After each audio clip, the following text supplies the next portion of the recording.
No he venido a abolir, sino a dar plenitud. Bienvenido a Palabra Compartida. Bienvenido a otra reflexión en común del Evangelio en el sexto domingo del tiempo ordinario. Y sin más, vamos con el texto.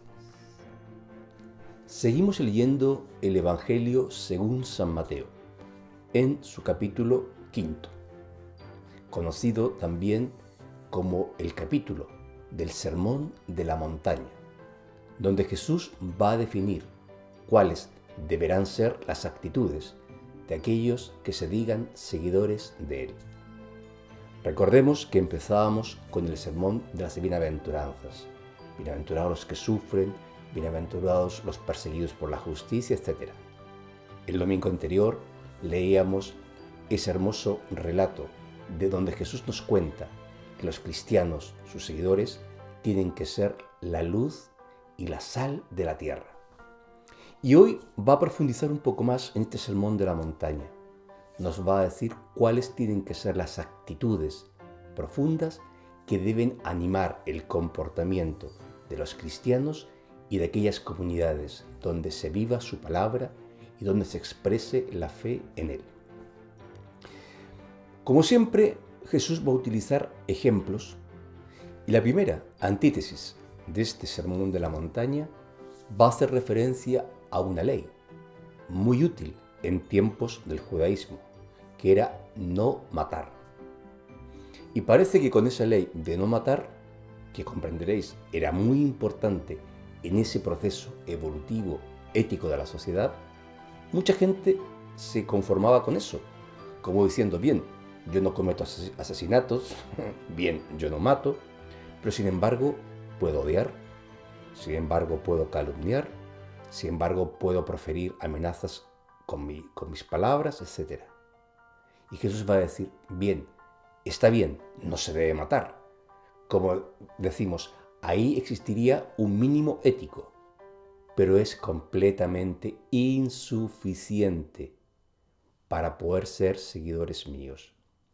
Cualquier acto de violencia, cualquier hecho que enfrente a los seres humanos, cualquier palabra donde ofendas, donde hieras los sentimientos, cualquier acción que cause daño en tu prójimo, también es un acto de violencia.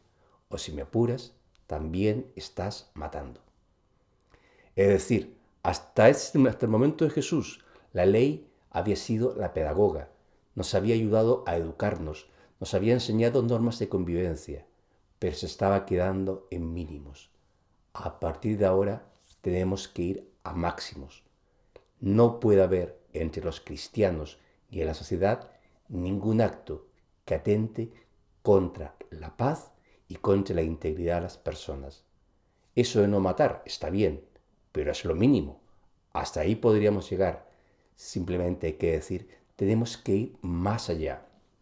Por eso es que Jesús va a decir en cada una de estas antítesis, habéis oído que se dijo, ahora yo os voy a decir.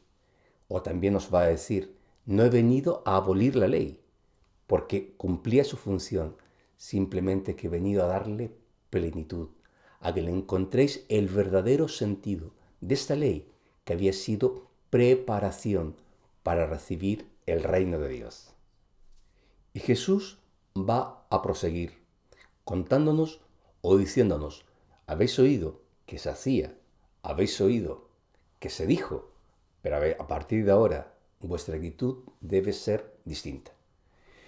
Y va a utilizar una realidad, un ejemplo muy sensible en la sociedad judía, como es el adulterio. Como sabéis, el adulterio en tiempos de Jesús tenía un componente machista, pero muy fuerte, muy marcado. Si una mujer era sorprendida en adulterio, lo peor o lo mínimo que le caía era o lapidación o exclusión social radical.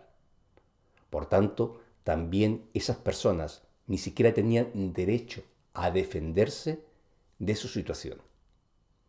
Y Jesús va a decir, fijaros bien, el adulterio no solo se comete en la falta de faltar a la fidelidad en el matrimonio, ya sea el hombre o la mujer, y eso no estaba tan claro en tiempos de Jesús, sino que también se comete adulterio cuando en tus pensamientos, cuando en tus sentimientos, cuando en tu corazón estás deseando aquello que no te pertenece, aquello que no es tuyo.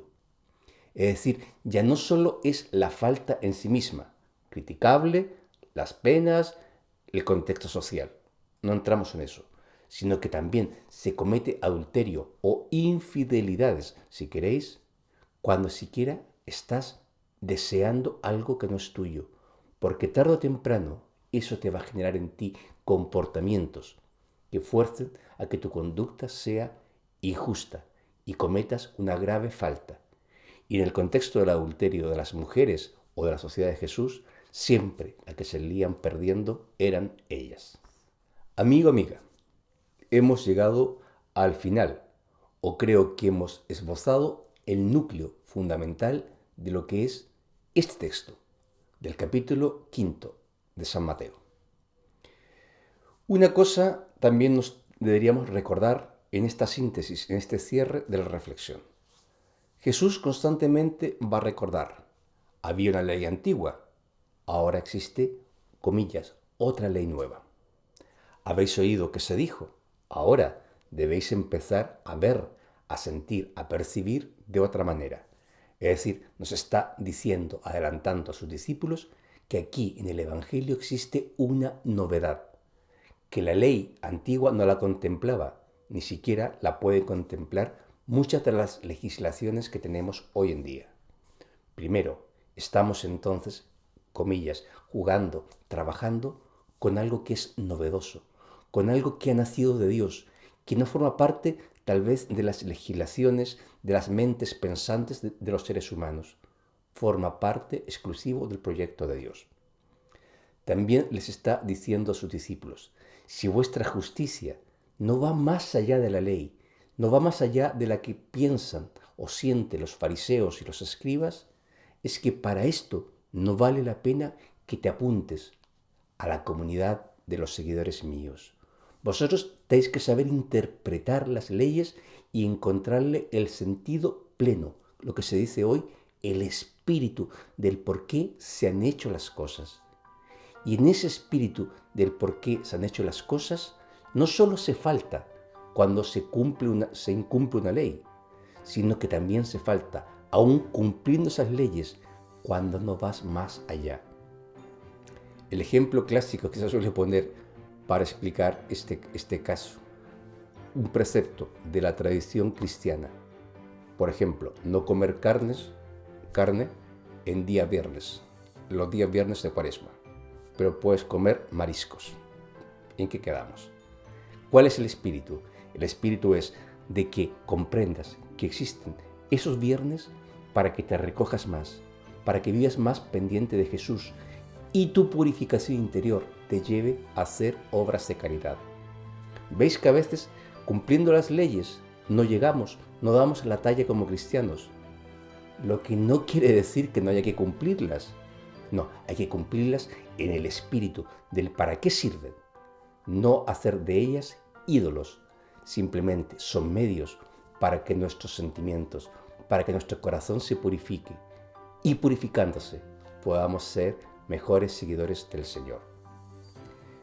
Amigos, amigas, estas han sido mis reflexiones en las cuales nos están indicando que para ser seguidores de Jesús tenemos que tener un corazón limpio, tenemos que tener una mirada transparente, diáfana, tenemos que tener unos sentimientos nuevos para poder acoger en nuestro corazón a todas aquellas personas que llegan a nuestra vida, sin hacer distinciones, discriminaciones entre unos y otros. Si Dios nos ha acogido, si Jesús nos ha llamado, nosotros también tenemos que hacer lo mismo, construyendo ese reino de Dios que es novedad, ese reino de Dios que está más allá de cualquier legislación, de ese reino de Dios que quiere que los hombres y mujeres seamos felices y también, como no, vivamos como hermanos. De Salamanca, ciudad de la cultura, te deseo, amigo, amiga, que tengas un feliz domingo en familia y una bella semana. Y a ver si pronto coincidimos. Nos vemos.